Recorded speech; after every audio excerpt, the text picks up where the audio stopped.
दोस्तों, आज हम पढ़ेंगे संसदीय प्रस्ताव के बारे में, जो संसद में लाए जाते हैं, जो संसद की कार्यवाही के साधन होते हैं। एक सुचारू रूप से उसकी कार्यवाही को चलाने के लिए संसद में कुछ प्रस्ताव लाए जाते हैं। इसमें मुख्य रूप से हम कटौती प्रस्ताव पर फोकस करेंगे। तो हम शुरू करते हैं। कटौती प्रस्ताव। कटौती प्रस्ताव 3 भागों में बाँटी जाती है: नीतिगत कटौती, अर्थगत कटौती, सांकेतिक कटौती। कटौती प्रस्ताव है क्या? सबसे पहले ये जान लेते हैं।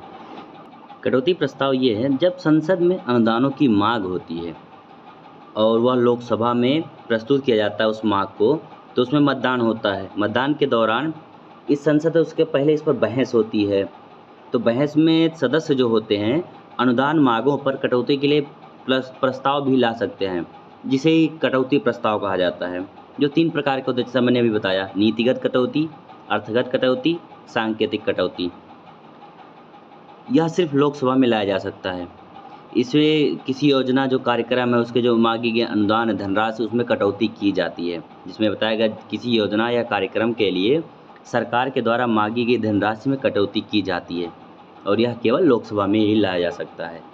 कटौती प्रस्ताव को हम इस तरह भी समझ सकते हैं कि यह प्रस्ताव जो होता है ये किसी भी सदस्य द्वारा, लोकसभा के किसी भी सदस्य द्वारा जो वाद विवाद चलते हैं किसी योजना को लेकर, किसी कार्यक्रम को लेकर के, उसको समाप्त करने के लिए लाया जाता है। जब यह जो कटौती प्रस्ताव है यह स्वीकार कर लिया जाता है, तो ये वाद विवाद जो चल रहा है, जो बहस चल रहा है, ये समाप्त हो जाता है, बंद हो कर दिया जाता है और उसे मतदान के लिए प्रस्तुत किया जाता है। जैसे कि बताया, केवल लोकसभा में भी प्रस्तुत होता है। अब हम आगे बढ़ते हैं, पढ़ते हैं नीतिगत कटौती क्या है। नीतिगत कटौती, इसका उद्देश्य सरकार की किसी नीति को अस्वीकार करना है, मतलब नहीं मानना है, उसे ख़त्म ही कर देना है। इस प्रस्ताव के पास होने पर सरकार द्वारा उस योजना के लिए मांगी गई राशि को ₹1 कर दिया जाता है। ₹1 करने का मतलब उसे पूरी तरह से ख़त्म ही कर दिया जाता है, जिसे सदस्य कोई वैकल्पिक नीति भी पेश कर सकते हैं, लेकिन उसे ₹1 करके ख़त्म कर दिया जा सकता है। इसे बताया गया है कि एक तरह से कि यह मांग की नीति के प्रति जो होती है सदस्य असहमति को व्यक्त करते हैं, अपनी असहमति जताते हैं कि अब ये प्रस्ताव हमें मंजूर ही नहीं है, नहीं ठीक है, पसंद ही नहीं है, जो कुछ भी। तो इसमें ये बता दिया जाता है कि मांगी गई राशि जो होती है 10,000 करोड़ होगी, 5,000 करोड़ होगी, उसे ₹1, सिर्फ ₹1 कर दिया जाता है। इस तरह से नीतिगत कटौती के सिद्धांत से नीतिगत कटौती प्रस्ताव पारित करके उस योजना, उस कार्यक्रम को ख़त्म कर दिया जाता है। अब हम पढ़ते हैं अर्थगत कटौती।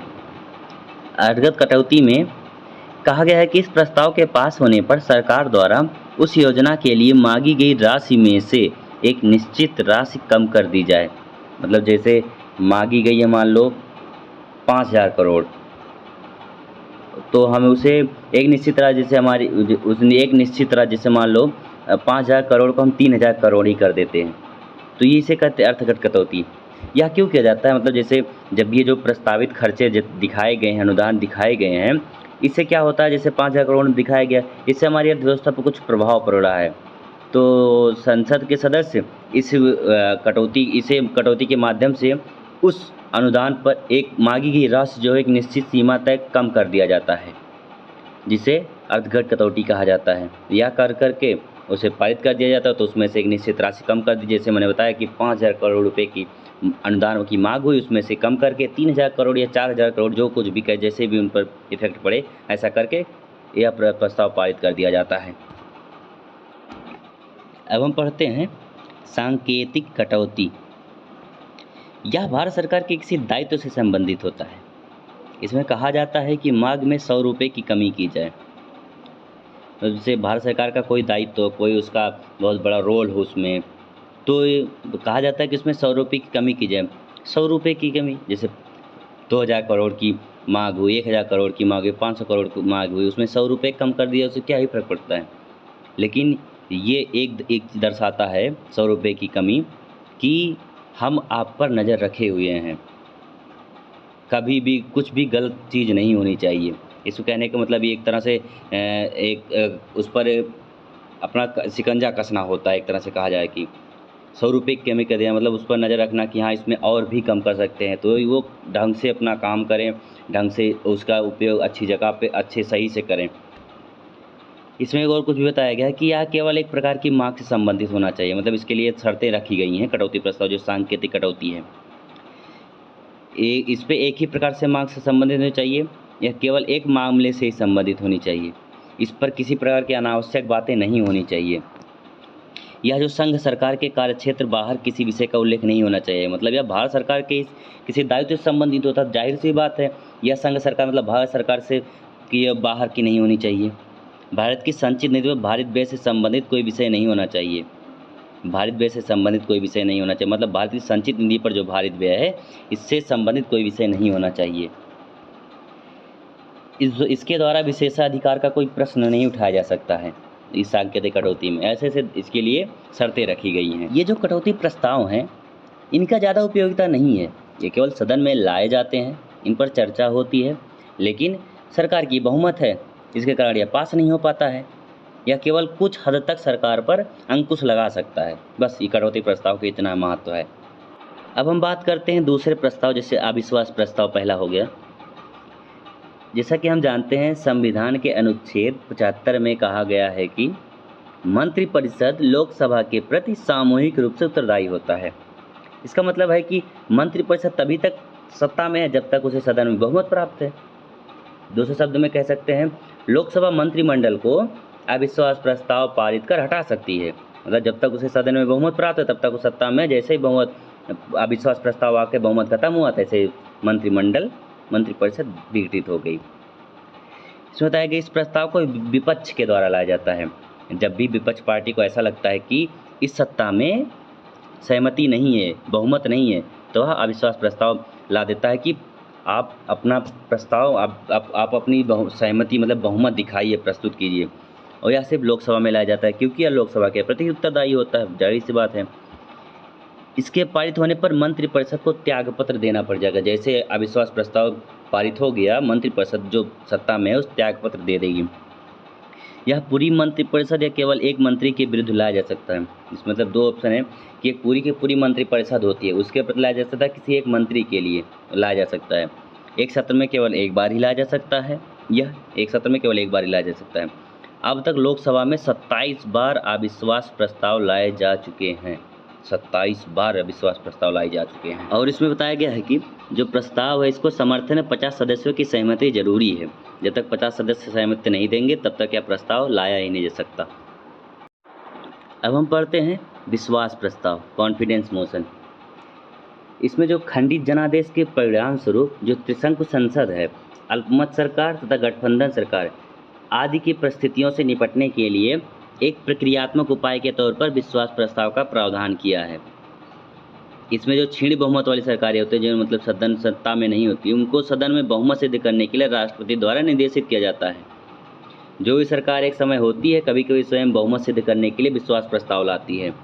यदि यह विश्वास प्रस्ताव गिर जाता है तब सरकार भी गिर जाती है। यह जो प्रस्ताव है सत्ता पक्ष के द्वारा ही लाया जाता है। जो सत्ता में होता है वो अपना विश्वास प्रस्तुत कराने के लिए लाता है। यह भी सिर्फ लोकसभा में लाया जाता है क्योंकि मंत्रिपरिषद के प्रति उत्तरदायी होता है, तो लोकसभा के मतलब मंत्रिपरिषद लोकसभा के प्रति उत्तरदायी होता है तो लोकसभा में लाया जाएगा।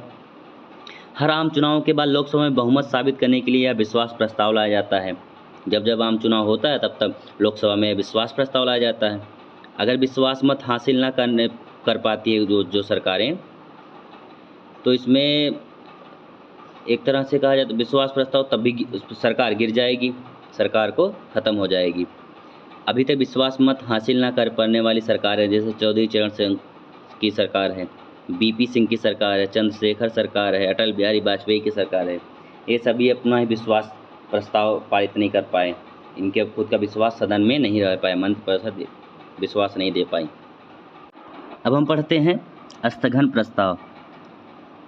इसमें यह किसी भी सदन में लाया जा सकता है, राज्यसभा या लोकसभा, दोनों में से किसी में भी लाया जा सकता है।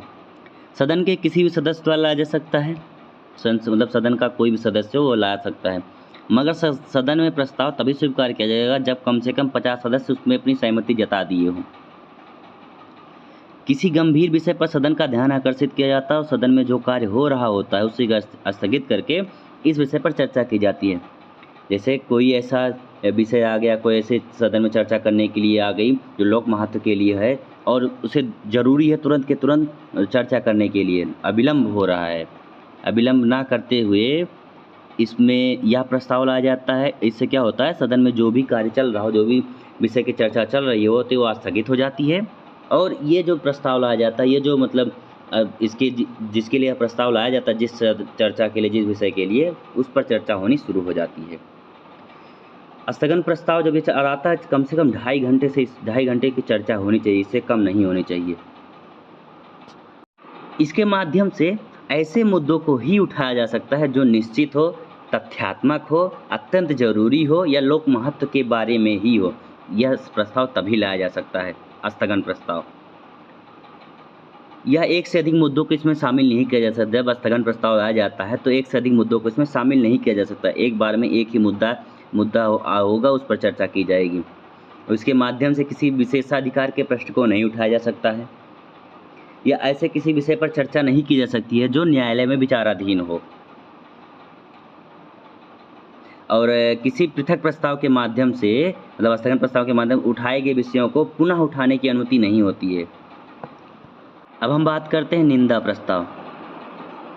यह केवल विपक्ष द्वारा लाया जाता है और किसी भी सदन में लाया जा सकता है। मतलब यह कोई भी किसी भी सदन में ला सकता है, विपक्ष द्वारा ही लाया जाता है। यह मंत्री या पूरी मंत्रिपरिषद के कार्यों की निंदा करने के उद्देश्य से लाया जाता है। मतलब यह किसी एक मंत्री या मंत्रियों के समूह या पूरे मंत्रिपरिषद के विरुद्ध लाया जाता है, मतलब उसके विरुद्ध लाया जाता है इन तीनों या किसी भी से। और इसमें जो उनकी कुछ नीतियाँ या कार्य हैं उसके खिलाफ निंदा के लिए लाया जाता है, उस पर निंदा की जाती है। इसके पारित होने पर सरकार को त्यागपत्र नहीं देना पड़ता, मगर सरकार की इच्छा भी खराब हो जाती है। साधारण बहुमत से पारित भी किया जाता है। मतलब ये जब अगर पारित हो गया निंदा प्रस्ताव तो सरकार को त्यागपत्र तो देना नहीं पड़ेगा, लेकिन जो उसकी छवि है वो बहुत खराब हो जाती है।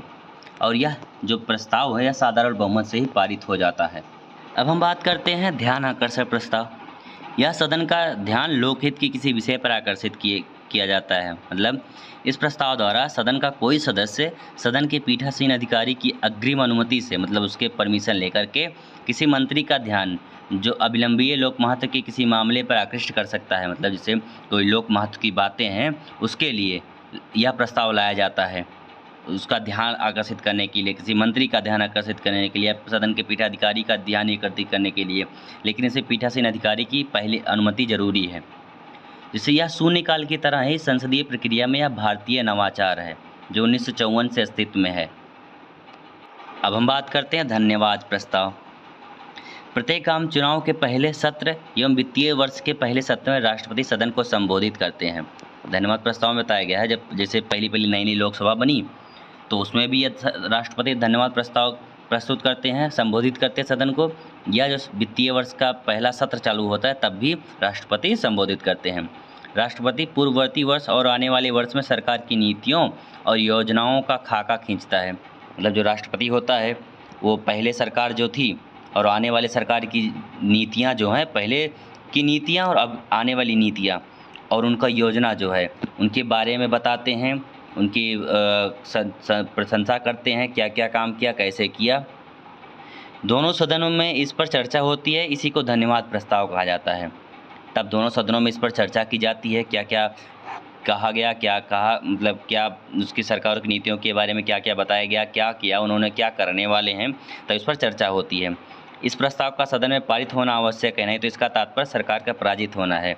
अगर यह प्रस्ताव सदन में नहीं पारित हुआ इसका मतलब ये है सरकार की बहुमत नहीं है, सरकार पराजित हो जाती है।